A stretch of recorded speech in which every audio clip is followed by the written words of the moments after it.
Hi, I'm Dr. Johnna B, occupational therapist, educator, and researcher, and this is OT Translated, translating occupational therapy for everyday education. Today we're diving into a topic that comes up all the time in my practice, time management for teens. But we're not just talking about planners and productivity tips. We're going to talk about how teens actually experience time, how they organize it, how they get stuck in it, and how we as OT practitioners can support them in navigating time in ways that feels realistic, empowering, and sustainable.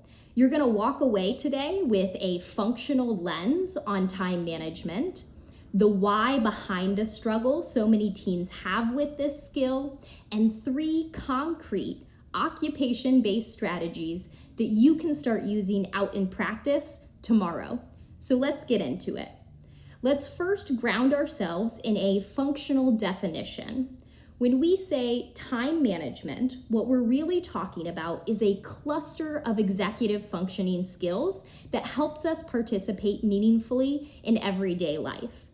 In occupational therapy, that includes aspects of time perception, sensing the passage of time estimation, predicting how long things will take, temporal organization, so sequencing activities in meaningful ways, task shifting and pacing, which includes starting, stopping, and adjusting speed, and future orientation, which is connecting what I do now with what I want later. And here's what we know. These aren't just cognitive. These are emotional, sensory, relational, and contextual skills. They can be shaped by neurodivergence like ADHD or autism, by mental health conditions like anxiety or depression, and by past experiences with trauma, chaotic environments, or chronic stress exposure. So if a teen struggles with time management, it's truly not laziness. It's often a disconnect between internal experience and external expectations. As occupational therapy practitioners, our role is to bridge the gap, not just by teaching tools, but by helping teens embed those tools into real, meaningful occupations. Let's start with a foundational skill, time awareness, or how a teen feels and tracks time in their body and their brain. Many teens with executive function challenges, especially those who are neurodivergent, experience time blindness. Time either slips by without them noticing, or it feels overwhelming and distorted. So here's an intervention that you can try. Sensory-aware time logging. First, have the teen track their day, or even just an afternoon, in a simple time log. But instead of just listing times and activities, include prompts like, what were you doing? What time did you think it was? How did your body feel? What was your energy level or emotion?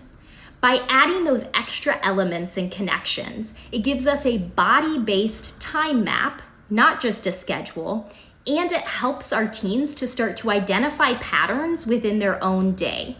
Here are some examples that may appear. Every day around 3 p.m., I zone out and lose 45 minutes scrolling. Or after lunch, I feel tired and can't focus. And that's when I fall behind.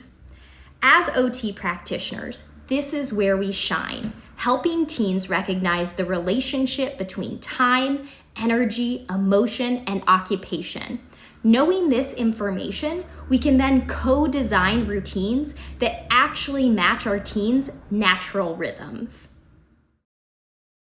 Next, let's talk about time estimation, a key challenge for so many teens. When a teen consistently underestimates or overestimates how long things will take, it can quickly lead to overwhelm, incomplete tasks, constantly running late, or even just avoiding tasks altogether. This is where we can use time estimation practice with meaningful everyday occupations. And here's how.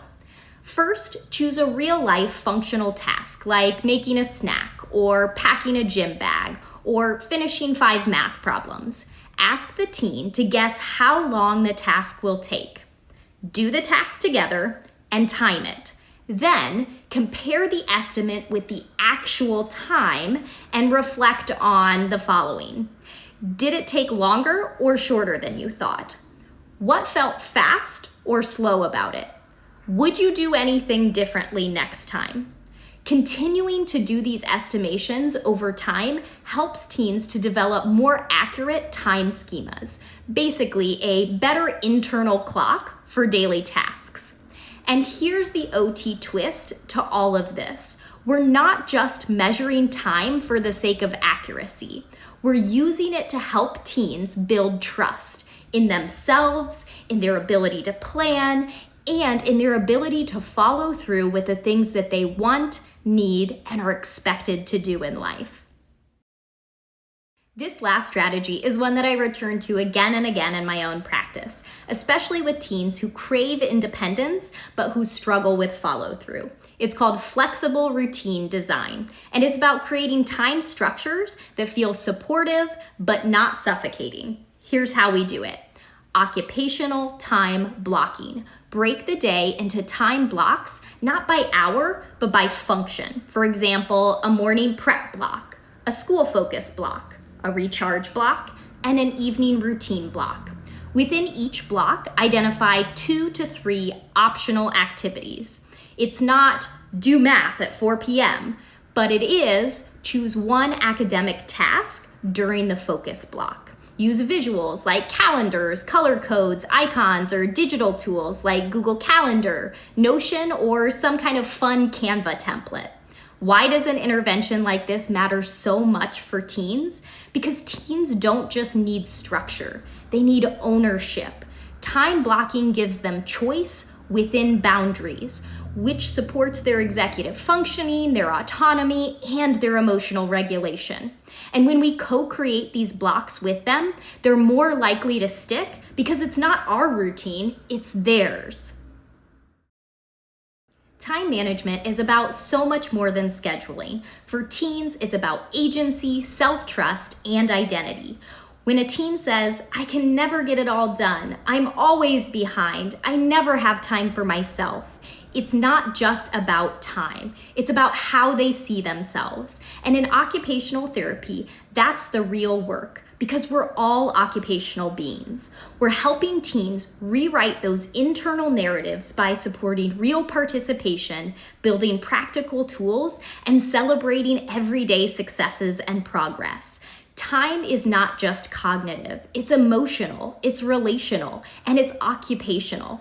So here's your takeaway for today. Time management isn't just about tracking minutes, it's about helping our teens feel time, own their routines, and build habits that align with their future selves. We're not just building skills, we're building occupational agency.